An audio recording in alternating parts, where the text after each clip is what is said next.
আমি নামাজের নিয়মটা একটু বলে দিই। যেহেতু বছর ঘুরে দুইবার মাত্র ঈদের সালাত, আবার কিছু এক্সট্রা তাকবীরের ব্যাপার আছে, আমাদের অনেক সময় কনফিউশন হয়, প্যাচ লেগে যায়। আমি খুব সহজ করে আপনাদেরকে বুঝাই দিব, আপনাদের প্যাচ লাগবে না ইনশাআল্লাহ বিসমিল্লাহ।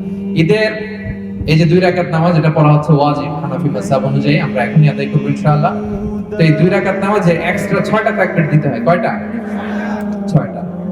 কিভাবে নামাজটা পড়বো? আমরা আল্লাহু আকবার তাকবীরে তাহরিমে বেঁধে নামাজ শুরু করব। এরপর আমরা সানা পড়ব, সুবহানাকাল্লাহুম্মা ওয়া বিহামদিকা, এই সানাটা পড়ব।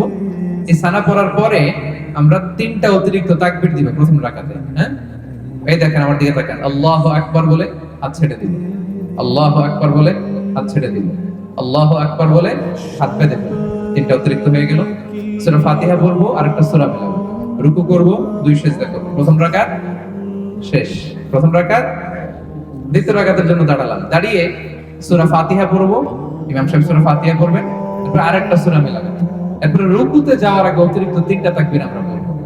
প্রথম তাকবীরে আল্লাহু আকবার, হাত ছেড়ে দিব। দ্বিতীয় তাকবীরে আল্লাহু আকবার, হাত ছেড়ে দিব। তৃতীয় তাকবীরে আল্লাহু আকবার, হাত ছেড়ে দিব। 3টা তো শেষ। এরপরে চতুর্থ তাকবীর কই যাব? রুকুতে যাব। রুকু, তারপরে 2 সিজদা, এরপরে আমাদের নামাজ শেষ। আমরা নামাজের পরে তাকবীর করব, এরপরে সবাই খুতবা শুনে দোয়া করে আমরা একসাথে বিদায় নিব ইনশাআল্লাহ। পড়েন তাহলে আমরা 2 রাকাত নফল নামাজ যেরকম পড়ি, এরকম সুন্নাত নামাজ যে পড়ি, ঠিক এরকম খুবই সিম্পল, শুধু এক্সট্রা 6টা তাকবীর। কয়টা তাকবীর? প্রথম রাকাতে 3টা, দ্বিতীয় রাকাতে 3টা।